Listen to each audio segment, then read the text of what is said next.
Digital স্কেলে মেপে কোরবানির পশু কেনা যাবে কি? ছোট গরু বাদ দিয়ে বড় গরু কোরবানি করা যাবে কি? মালা পরিয়ে কোরবানির পশু এলাকায় ঘোরানো কি জায়েজ?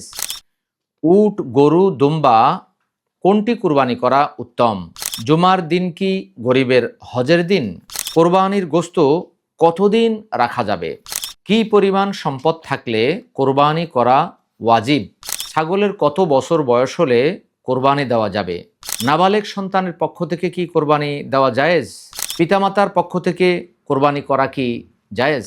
সুপ্রিয় দর্শক শ্রোতা, আপনাদের কাছ থেকে আসা অনেকগুলো প্রশ্ন থেকে আজ আমি কয়েকটি প্রশ্নের উত্তর দেব। অমা তাওফিকি ইল্লা বিল্লাহ। ডিজিটাল স্কেলে মেপে কোরবানির পশু কেনা যাবে কি? ডিজিটাল স্কেলে মেপে কোরবানির পশু ক্রয় বিক্রয় করা নাজায়েজের কিছু নয়। মূল উদ্দেশ্য হবে যে যাতে করে যিনি বিক্রি করছেন তিনিও যেন না ঠকেন, আর যিনি ক্রয় করছেন তিনিও যেন ক্ষতিগ্রস্ত না হন। রাসূলুল্লাহ সাল্লাল্লাহু আলাইহি ওয়াসাল্লাম এবং সাহাবায়ে কেরামগণ বর্তমানেও গ্রামগঞ্জের অনেকেই চোখের মাপে বা পশুর আকার এবং পশুর উচ্চতা দেখে তারা বুঝতে পারেন যে এই পশুর দাম এত হতে পারে। কিন্তু যারা বুঝতে পারেন না তারা এটা করা নাজায়েজ নয়, অর্থাৎ স্কেলে তুলে ক্রয় করা নাজায়েজ নয়। ৫ নম্বর সূরা সূরা আল মাইদার ৩ নম্বর আয়াতে আল্লাহ তাআলা শূকরের গোশত হারাম বলেছেন, তারপর বলেছেন যারা বাধ্য হবে তাদের জন্য খাওয়া সেটা জায়েজ। ঠিক তেমনিভাবে যারা বাধ্য হয়ে স্কেলে তুলবে তাদের জন্য এটা জায়েজ। ছোট গরু বাদ দিয়ে বড় গরু কোরবানি করা যাবে কি? কেউ যদি এটা মনে করে যে ছোট গরু হলে আমাদের গোশত কম হবে, আমরা কম খেতে পারবো, তাহলে এটা নাজায়েজের দিকে চলে যাবে। কেননা গোশত খাওয়া কোনো মূল উদ্দেশ্য নয়। বরং তারা যদি এই উদ্দেশ্য নেয় যে আমরা বড় গরু কোরবানি দিলে আত্মীয় স্বজন, গরিব মিসকিন, পাড়া প্রতিবেশী তাদেরকে আমরা বেশি করে গোশত দিতে পারবো, তাহলে এটা তাদের জন্য সম্পূর্ণরূপে জায়েজ। কেননা ২২ নম্বর সূরা সূরা আল হজ্জের ৩৭ নম্বর আয়াতে আল্লাহ তাআলা বলেছেন, লা ইয়ানালাল্লাহা লুহুমুহা ওয়ালা দিমাউহা ওয়ালাকিন ইয়ানালুহুত তাকওয়া মিনকুম।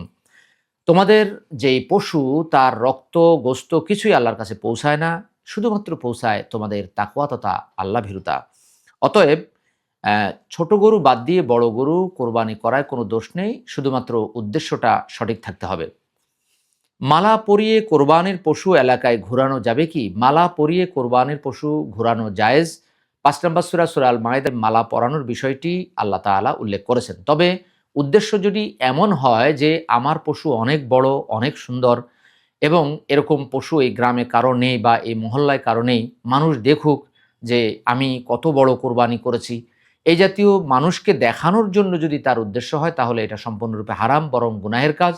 কেননা ১০৭ নম্বর সূরা সূরা আল মাউনের ৪, ৫, ৬ নম্বর আয়াতে আল্লাহ বলেছেন, ফাওয়াইলুল লিল মুসাল্লিন আল্লাযীনা হুম আন সলাতিহিম সাহুন আল্লাযীনা হুম ইউরাউন। ধ্বংস ওই সমস্ত মুসল্লিদের জন্য যারা তাদের সালাতে অমনোযোগী এবং যারা তার লোক দেখানোর জন্য করে থাকে। লোক দেখানোর জন্য যদি সালাত আদায়কারী সালাত আদায় করে সেটা তার জন্য যদি ধ্বংস হয়, তাহলে লোক দেখানোর জন্য যে কোনো কাজ যে কেউ করুক না কেন সেটা তার জন্য ধ্বংসের কারণ হবে। আর যদি কেউ কোরবানির পশু মানুষকে দেখানোর জন্য করে সেটাও ধ্বংসের কারণ হবে। উট, গরু, দুম্বা, ছাগল কোনটি কোরবানি করা উত্তম? এর মধ্যে সবচেয়ে উত্তম হচ্ছে উট কোরবানি করা। কেননা আল্লাহ তাআলা রাসূল সাল্লাল্লাহু আলাইহি ওয়াসাল্লাম বলেছেন, জুমার দিনে যে ব্যক্তি প্রথম মসজিদে যাবে সে ব্যক্তি উট কোরবানি করার সওয়াব পাবে। এরপরে যে যাবে সে গরু কোরবানি করার সওয়াব পাবে। এরপরে যে যাবে সে দুম্বা বা ছাগল কোরবানি করার সওয়াব পাবে। সহিহ বুখারী হাদিস নাম্বার ৮৮১, হাদিসটি সহিহ। অর্থাৎ এই হাদিসের আলোকে আমরা বলতে পারি রাসূলুল্লাহ সাল্লাল্লাহু আলাইহি ওয়াসাল্লাম সর্বপ্রথম উট কোরবানির কথা বলেছেন। অর্থাৎ যে ব্যক্তি জুমার দিনে সর্বপ্রথম জুমার মসজিদে প্রবেশ করবে সেই ব্যক্তি একটি উট কোরবানি করার সওয়াব পাবে। তাহলে এটি সবচেয়ে বড় সওয়াব। এরপরে হচ্ছে গরু। ক্রমান্বয়ে রাসূলুল্লাহ সাল্লাল্লাহু আলাইহি ওয়াসাল্লাম ডিম পর্যন্ত বলেছেন। তাতে বোঝা গেল যে উট কোরবানি করা সবচাইতে সওয়াবের কাজ। জুমার দিন কি গরিবের হজের দিন? জুমার দিন গরিবের হজের দিন এই কথা সঠিক নয়। এটা মানুষের মুখে মুখে রচিত বা প্রচলিত একটি বিষয়। মূলত জুমার দিনকে রাসূলুল্লাহ সাল্লাল্লাহু আলাইহি ওয়াসাল্লাম ঈদের দিন বলেছেন, কিন্তু হজের দিন বলেননি। ইবনু মাজাহ ১০৯৮ নম্বর হাদিসে আসছে যে জুমার দিনও ঈদের দিন। অর্থাৎ জুমার দিন মানুষ ঠিক তেমনিভাবেই জুমার দিকে ধাবিত হয় যেমনিভাবে মানুষ ঈদের দিন ধাবিত হয়, নতুন পোশাক পরে সুন্দর করে সাজুগুজু করে। ঠিক তেমনিভাবে জুমার দিনেও ওই ঈদের দিনের একটা ফ্লেভার বা একটা আমেজ পাওয়া যায়। এই কারণে রাসূলুল্লাহ সাল্লাল্লাহু আলাইহি ওয়াসাল্লাম জুমার দিনকে ঈদের দিন বলেছেন, কিন্তু জুমার দিনকে কোনো অবস্থায় গরিবের হজ বা হজের দিন এটা বলা যাবে না। কোরবানির গোশত কতদিন রাখা যাবে? রাসূলুল্লাহ সাল্লাল্লাহু আলাইহি ওয়াসাল্লাম বলেছেন, কুলু আতিমু অদ্দাখিরু, তোমরা খাও, খাওয়াও এবং সংরক্ষণ করো। 5569 নম্বর হাদিস। অর্থাৎ আমরা খেতে পারবো, খাওয়াতে পারবো এবং যতদিন খুশি ততদিন সংরক্ষণ করতে পারবো। তবে সাধারণত বিজ্ঞানীরা বলে থাকেন ৩ থেকে ৪ মাসের ভিতরে আপনাকে আমাকে ফ্রিজ অবশ্যই খালি করতে হবে। বেশি দিন গেলে আস্তে আস্তে তা ব্যাকটেরিয়া দ্বারা আক্রান্ত হয়। অতএব আপনি যতদিন খুশি ততদিন রাখতে পারবেন, যদি আপনি সেটা ভালোভাবে সংরক্ষণ করতে পারেন। কি পরিমাণ সম্পদ থাকলে কোরবানি করা ওয়াজিব? অধিকাংশ মুহাক্কিক বলেছেন যে কোরবানি করার মতো সম্পদ থাকলে তার উপর কোরবানি করা ওয়াজিব বা আবশ্যক। কিন্তু হানাফি ফিক বলে থাকেন যে ১০ তারিখ ফজরের পর থেকে শুরু করে ১২ তারিখ আসর পর্যন্ত বা মাগরিব পর্যন্ত এই সময়ের ভিতরে কেউ যদি নেশাব পরিমাণ মালের মালিক, অর্থাৎ যেই পরিমাণ সম্পদের মালিক হলে ৫২ তোলা রৌপ্য বা ৭.৫ ভরি স্বর্ণ, এই পরিমাণ সম্পদের মালিক হলে যেহেতু জাকাত দিতে হয়, এই পরিমাণ সম্পদ কারো কাছে যদি এই দিনের ভিতরে, এই কয়দিনের ভিতরে আসে, তাহলে তাকে অবশ্যই কোরবানি দিতে হবে। ছাগলের কত বছর বয়স হলে কোরবানি দেওয়া যাবে? মূলত ছাগলের বয়স ১ বছর, ছাগল বা দুম্বা, উটের বয়স ৫ বছর এবং গরু বা মহিষের বয়স যদি ২ বছর হয় তাহলে তা কোরবানি দেওয়া যাবে।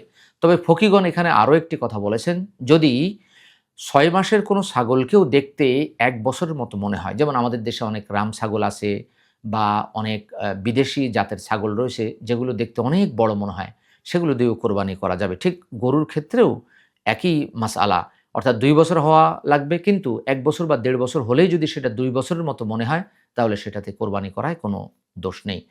নাবালেগ সন্তানের পক্ষ থেকে পিতামাতা কোনো পশু কোরবানি করতে পারবে কি? নাবালেগ সন্তানের পক্ষ থেকেও পিতামাতা কোরবানি করতে পারবে, তাতে কোনো দোষ নেই। মৃত পিতামাতার নামে কি কোরবানি করা যাবে? মৃত পিতামাতার নামে কোরবানি করা যাবে না, তবে পিতামাতার পক্ষ থেকে কোরবানি করা যাবে। রাসূলুল্লাহ সাল্লাল্লাহু আলাইহি ওয়াসাল্লাম তিনি তার নিজের পক্ষ থেকে, পরিবারের পক্ষ থেকে এবং তার উম্মতের পক্ষ থেকে কোরবানি করেছিলেন। তখন অনেক উম্মত ছিল মৃত্যুবরণ করেছেন, অনেক উম্মত ছিল তখন তারা জীবিত ছিল, অনেক উম্মত ছিল তখন তারা আসেনি পৃথিবীতে। রাসূলুল্লাহ সাল্লাল্লাহু আলাইহি ওয়াসাল্লাম বলেছেন, আমার পক্ষ থেকে, আমার পরিবারের পক্ষ থেকে এবং আমার উম্মতের পক্ষ থেকে আমি কোরবানি করছি। অতএব রাসূলুল্লাহ সাল্লাল্লাহু আলাইহি ওয়াসাল্লামের পক্ষ থেকে, মৃত পিতামাতার পক্ষ থেকে, মৃত শ্বশুর-শাশুড়ির পক্ষ থেকে বা মৃত যে কারো পক্ষ থেকে কোরবানি করা যাবে, কিন্তু নাম হবে শুধুমাত্র আল্লাহর। বিসমিল্লাহ, আল্লাহর নামে কোরবানি দিতে হবে, অন্য কারো নামে কোরবানি দেওয়া যাবে না। আশা করি বিষয়গুলো অনুধাবন করতে পেরেছেন। আল্লাহ তাআলা আপনাকে, আমাকে, আমাদের প্রত্যেককে মাসআলা জেনে সে অনুযায়ী কোরবানি করার, কোরবানির প্রস্তুতি নেওয়ার তৌফিক দান করুন। কুরআন সুন্নাহ ফাউন্ডেশন, কুরআন সুন্নাহ ফাউন্ডেশন।